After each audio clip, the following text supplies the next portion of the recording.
Bismillahirrahmanirrahim. Assalamualaikum warahmatullahi wabarakatuh. Alhamdulillahirrahmani arsala bil huda wa dini haqqin mustafahu Ahmad. Allahumma salli wa sallim ala sayyidina Muhammadin salatan taghfiru biha jami'ad dunub wa ala alihi wa sahbihi wa tabi'ina wa man bihadihi muqtada.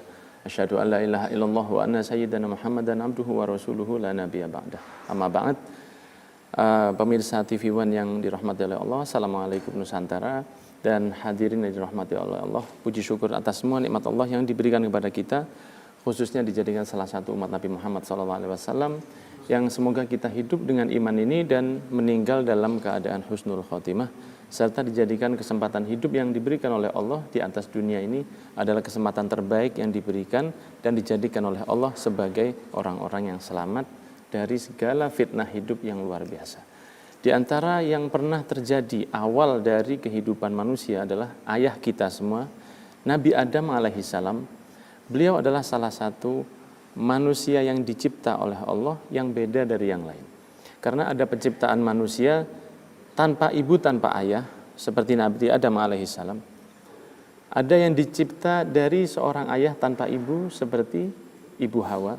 Ada yang dicipta oleh Allah langsung hanya memiliki seorang ibu tanpa ayah, seperti Nabi Isa alaihissalam. Dan ada yang seperti kita dan seluruh manusia yang ada di bumi, yaitu dengan seorang ibu dan ayah. Maka salah satu yang pernah dicipta oleh Allah tanpa ibu dan ayah, langsung dari tangan Allah, dicipta dari tanah asalnya, yaitu adalah Nabi Adam alaihissalam, yang awalnya memang sudah dicipta oleh Allah untuk menjadi khalifah di atas bumi. Sehingga Nabi Adam alaihissalam sebelum dicipta, Allah sudah mengatakan kepada para malaikat yang ada, inni ja'ilun fil ardi khalifah, saya akan menciptakan seorang khalifah di atas bumi.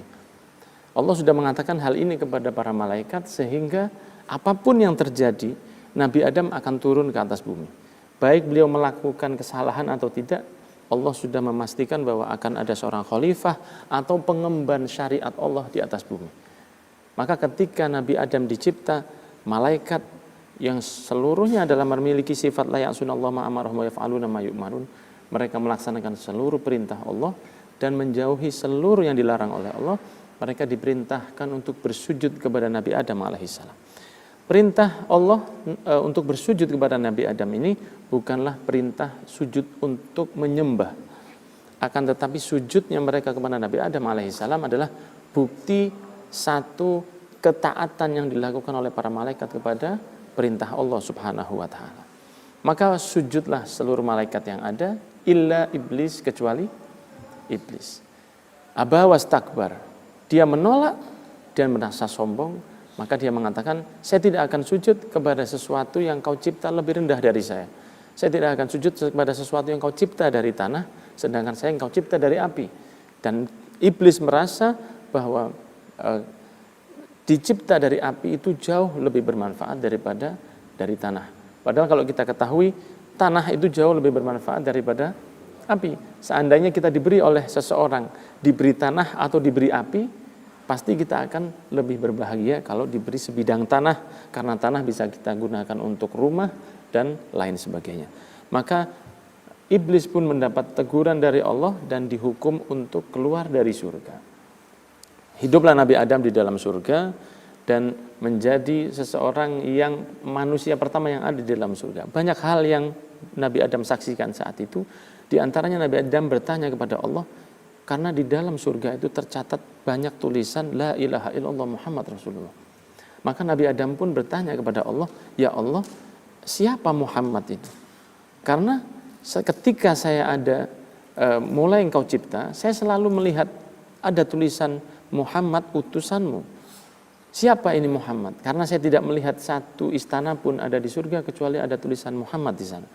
Tidaklah saya melihat daun-daun yang ada di surga kecuali ada tulisan Muhammad di sana. Siapa Muhammad ini ya Allah? Nabi Adam penasaran dengan seseorang yang sudah ada namanya sejak awal beliau dicipta.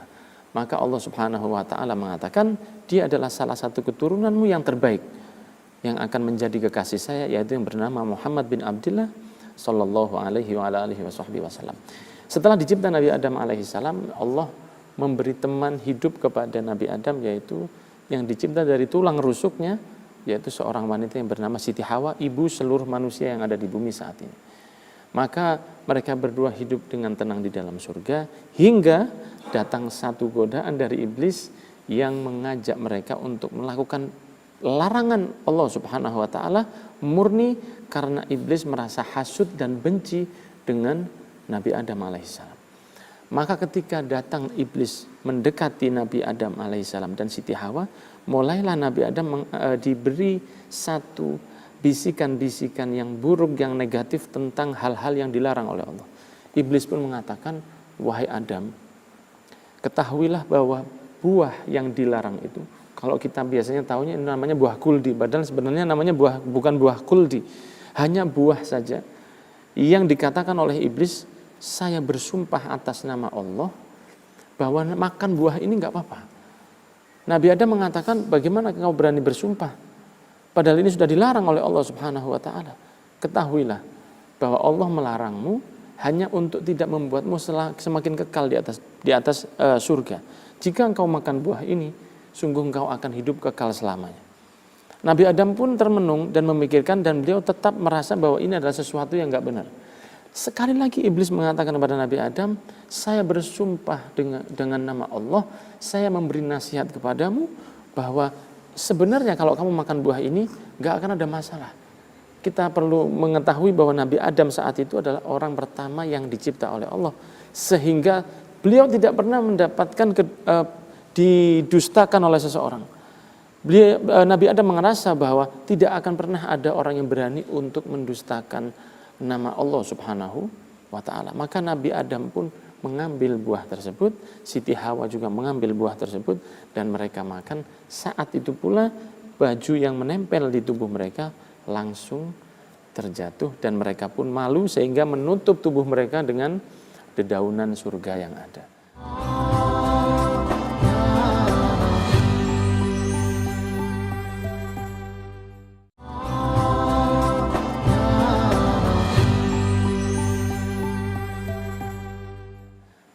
Hadirin yang dirahmati oleh Allah, ini satu pelajaran bagaimana bahwa sebenarnya buah yang dimakan oleh Nabi Adam alaihissalam itu murni adalah salah satu proses bagaimana Nabi Adam akan turun di atas bumi.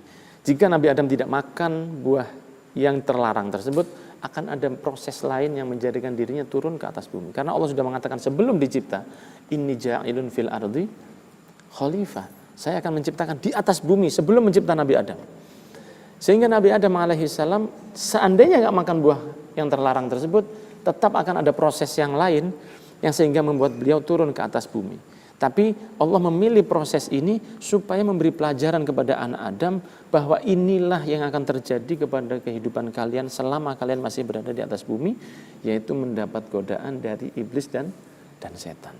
Maka setelah itu Nabi Adam alaihissalam dihukum oleh Allah, turun ke atas bumi. Dan ketika beliau turun di atas bumi, beda antara Nabi Adam dengan iblis.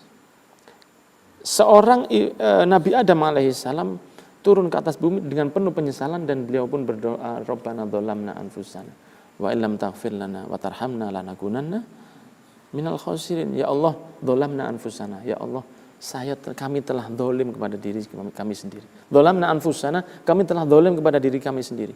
Karena seseorang yang berbuat buruk di dalam hidupnya, sebenarnya dia sedang berbuat buruk bagi dirinya. Karena seseorang tidak akan dapat untuk mewakilkan adab atau siksaan atau sanksi yang ia lakukan dari perbuatan dosa kepada orang lain. Sehingga kalau seseorang melakukan maksiat, maka tentu di situ dia yang akan menanggung dosa-dosa tersebut. Sehingga Nabi Adam mengatakan, Rabbana dzalamna anfusana, ya Allah, kami telah zalim kepada diri kami sendiri. Wa illam taghfir lana, kalau engkau tidak mengampuni kami, wa tarhamna, engkau tidak merahmati kami, engkau tidak menyayangi kami, lanakunanna minal khasirin. Lanakunanna di sini ada dua penekanan, la dan nun taukidnya. Seperti kalau kita tahu, la in syakartum la azidannakum. Kalau engkau bersyukur, akan benar-benar sungguh-sungguh aku tambah nikmatmu. Di sini Nabi Adam mengatakan, lanakunanna, akan benar-benar sungguh-sungguh kami akan menjadi seorang yang merugi. Maka diampuni oleh Allah Subhanahu wa ta'ala. Beda dengan Nabi Adam, ada iblis yang tidak merasa bersalah. Apa yang menjadikan iblis merasa seperti itu? Padahal dia tahu betapa nikmatnya hidup di dalam surga. Dia tahu bagaimana keadaan di neraka. Dia lebih memilih untuk siap disiksa di neraka karena ada hati yang hasut, ada hati yang kotor, ada hati yang merasa lebih baik dari yang lain, ada kesombongan yang luar biasa, sehingga hati yang buruk yang ada di hati iblis ini menjadikannya lebih baik memilih diazab selamanya di dalam neraka Allah daripada harus bertaubat dan masuk ke dalam surga. Sehingga setelah itu hiduplah Nabi Adam alaihissalam di atas bumi, dan setiap diberi anak oleh Allah Subhanahu wa taala, keturunan Nabi Adam alaihissalam ini selalu lahir dengan keadaan kembar. Laki-laki perempuan atau laki-laki dan begitu seterusnya. Kecuali satu anak yang bernama Nabi Syeth. Syeth ini turunan Nabi Adam yang tidak kembar. Dan dari Nabi Syeth lah turun Nabi Muhammad SAW. Yang lain semua Allah ciptakan hidup lahir dalam keadaan kembar. Mengapa? Karena Allah ingin mempercepat jumlah manusia di atas bumi. Maka lahirlah Qabil dan Habil, dan lahirlah juga dua perempuan yang bersama dengan mereka di dua kelahiran yang pertama. Sedangkan nanti akan lahir seorang putra Nabi Adam yang bernama Syeth, yang kelak akan menurunkan Nabi Muhammad SAW. Dan Syeth ini tidak memiliki kembaran. Satu-satunya anak Nabi Adam yang tidak memiliki kembaran adalah Nabi Syeth alaihissalam, karena Allah tidak ingin untuk membagi cahaya Nabi Muhammad SAW.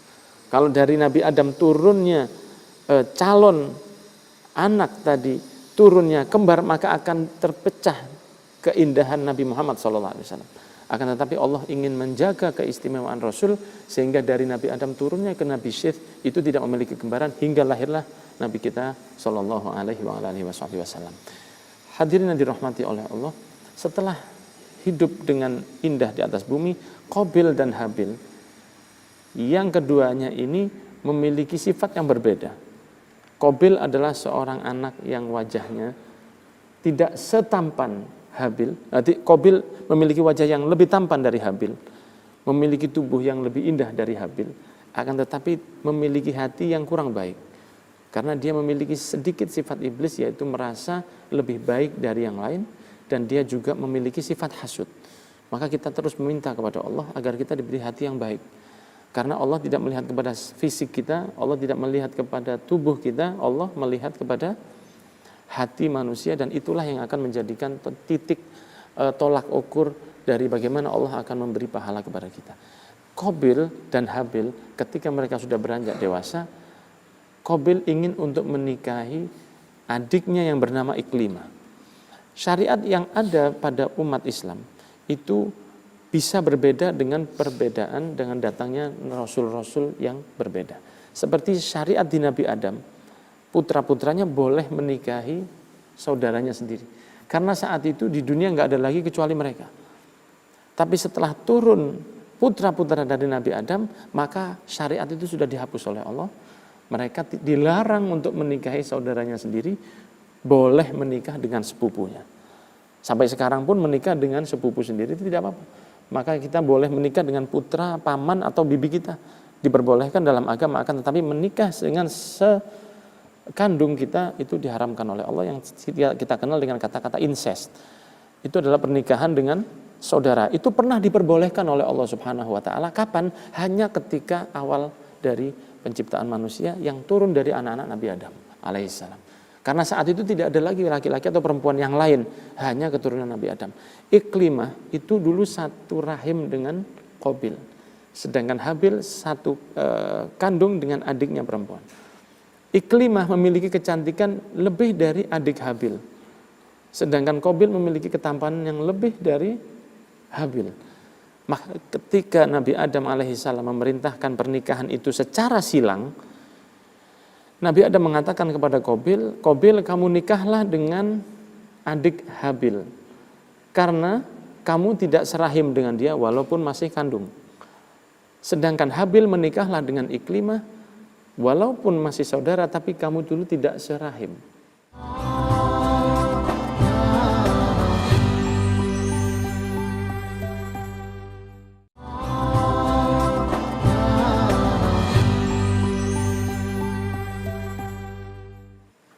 Habil adalah seseorang yang langsung menerima perintah Nabi Adam tanpa syarat.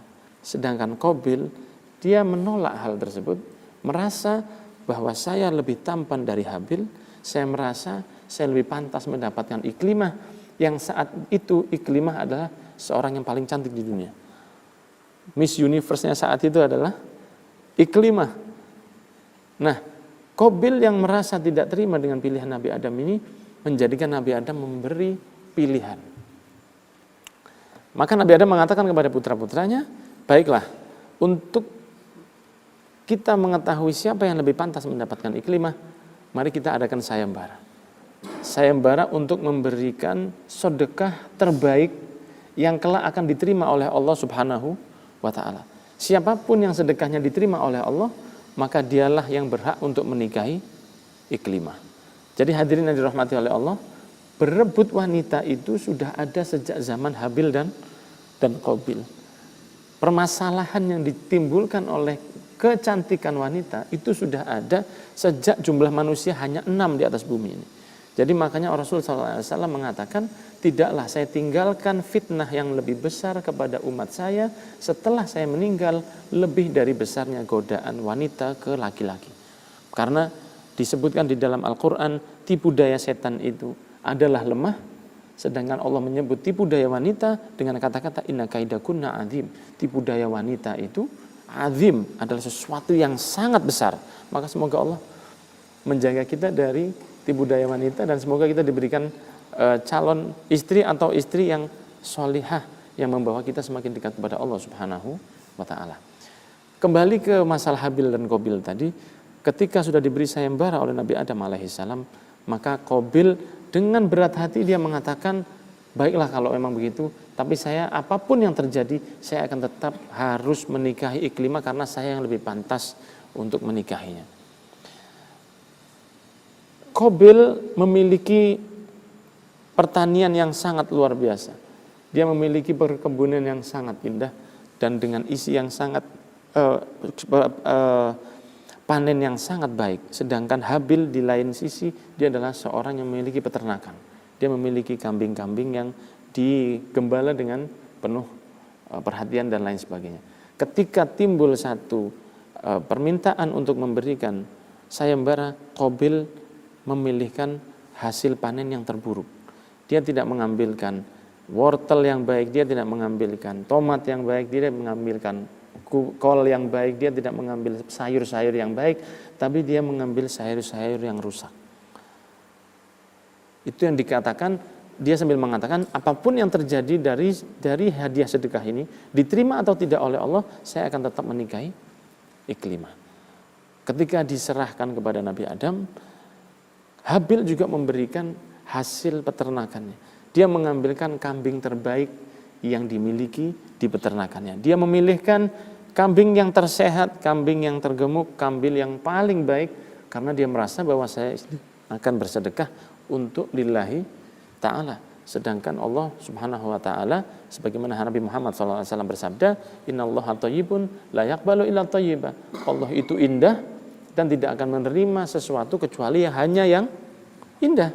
Innallaha thayyibun, Allah itu indah dan hanya menerima hal-hal yang indah. Maka Habil pun nothing to lose. Dia merasa apapun yang terjadi, saya akan tetap memasrahkannya kepada Allah Subhanahu wa ta'ala. Diberikanlah di sebuah lapangan kambing dan di sebelahnya hasil dari perkebunan Qabil. Saat itu hadirin yang dirahmati oleh Allah, jika ada harta rampasan perang, atau biasa kita ketahui dengan kata-kata ghanimah, atau ada sedekah yang akan diterima oleh Allah, itu ada satu kode di mana Allah menurunkan api dari langit yang mengambil sedekah itu. Dulu sebelum zaman Rasul SAW itu adalah sesuatu yang biasa. Sebagaimana Nabi Sulaiman alaihissalam ketika mengadakan kajian bersama murid-muridnya, di sana ada manusia, ada jin dan binatang jadi satu. Maka Nabi Sulaiman mengatakan, saya tidak melihat hudhud. Di mana hudhud? Nabi Muhammad Sulaiman juga mengatakan, siapa yang bisa membawa singgasana Balkis ke tempat saya di tempat kajiannya, dan di situ ada ifrit yang mengatakan saya bisa membawa sebelum engkau berdiri dari tempat dudukmu Yang satu lagi mengatakan, muridnya yang seorang manusia mengatakan, saya bisa membawanya sebelum engkau memejamkan matamu. Itu mengatakan bahwa tempat kajian Nabi Sulaiman campur antara manusia dan jin dan binatang, dan itu adalah sesuatu yang biasa di zaman dahulu. Kalau saat ini sudah dihapuskan oleh Allah Subhanahu wa taala. Maka setelah mereka bersedekah, ternyata api itu turun untuk mengambil kambing yang dikorbankan oleh Habil. Dan itu menunjukkan bagaimana Allah menerima sedekah dari Habil dan menolak sedekah yang diberikan oleh Qabil. Nabi Adam saat itu berjalan di atas bumi, sedang melakukan satu perjalanan, dan setelah Qabil tahu bahwa dirinya tidak berhak menikah dengan Iklimah, Qabil pun marah dan dia mengancam kepada Habil, saya akan membunuh. Satu bentuk hasud dan kedengkian yang ada atas perintah Allah Subhanahu wa taala. Habil pun mengatakan, kalau engkau akan mencederai saya, maka demi Allah saya tidak akan membalas apa yang kau lakukan kepada kami. Datanglah Qabil dengan membawa batunya dan kemudian dipukul kepala Habil dari belakang beberapa kali sampai Habil pun meninggal dunia. Saat itu Nabi Adam yang berada di tempat yang agak jauh melihat langit ini mendung menjadi dengan cepatnya sehingga langit pun menjadi gelap, dan Nabi Adam merasa ada fenomena yang aneh dari kehidupannya. Dia pun merasa, apa yang terjadi? Jangan-jangan terjadi sesuatu kepada anak-anak saya. Dan Nabi Adam pun kembali dari tempatnya melihat bahwa sudah ada satu tanah yang digali dan sudah ada mayat yang ditaruh di sana. Bagaimana menunjukkan Qabil telah membunuh Habil. Setelah itu turunlah perintah, turunlah syariat, turunlah hukum, di mana setiap seorang yang membunuh satu manusia, dia dihitung seperti membunuh manusia yang seluruh manusia yang ada di bumi. Itu adalah bagaimana menunjukkan Islam ini sangat menjaga nyawa yang diberikan oleh Allah Subhanahu wa taala. Dan ketahuilah, dari pelajaran Nabi Adam alaihissalam bersama putra-putranya menunjukkan bagaimana harus hati-hatinya kita untuk menjadi seseorang yang mengawali perbuatan dosa atau mengawali perbuatan maksiat di atas bumi. Ketahuilah bahwa seseorang yang menjalankan satu maksiat yang belum terjadi maksiat itu sebelumnya, maka dia akan didenda oleh Allah. Maksiat siapapun yang melakukan setelahnya meniru dari perbuatan tersebut, dia akan menanggung dosa pelaku-pelakunya hingga yaumil qiyamah. Maka kita ketahui bagaimana Qabil membunuh saudaranya, sehingga siapapun yang membunuh manusia di atas bumi ini, maka Qabil akan mendapatkan dosa yang sama ila yaumil qiyamah.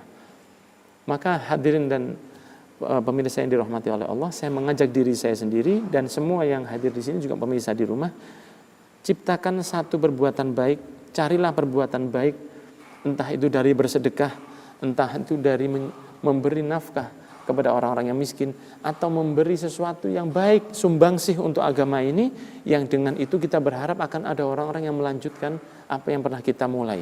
Karena ketahuilah, sebagaimana Qabil tadi akan mendapatkan dosa seluruh manusia yang membunuh, maka kalau ada orang yang mengajak kepada kebaikan, dia juga akan mendapatkan pahala dari orang-orang yang mengikuti setelahnya. Semoga pelajaran dari Nabi Adam ini bisa membuat kita semakin mawas diri. Ketahuilah, hasud tidak akan membawa keberhasilan kepada seseorang. Berapa lama hidup Qabil, dan selama ribuan tahun dia diadab oleh Allah. Belum lagi nanti di yaumil qiyamah. Maka semoga kita dijadikan oleh Allah orang-orang yang berhati mulia, berhati baik, dan semoga kita diberikan oleh Allah keselamatan fid dunya wal akhirah. Barakallahu fikum. Rabbana la tuzigh qulubana ba'da idh hadaitana wa hab lana min ladunka rahmatan innaka antal wahhab. Hajatan fi nafsi ya Rabb faqdiha ya khairul qadi. Wa sallallahu ala sayyidina Muhammadin wa ala alihi wa sahbihi wasallam. Walhamdulillahirabbil alamin. Wassalamualaikum warahmatullahi wabarakatuh.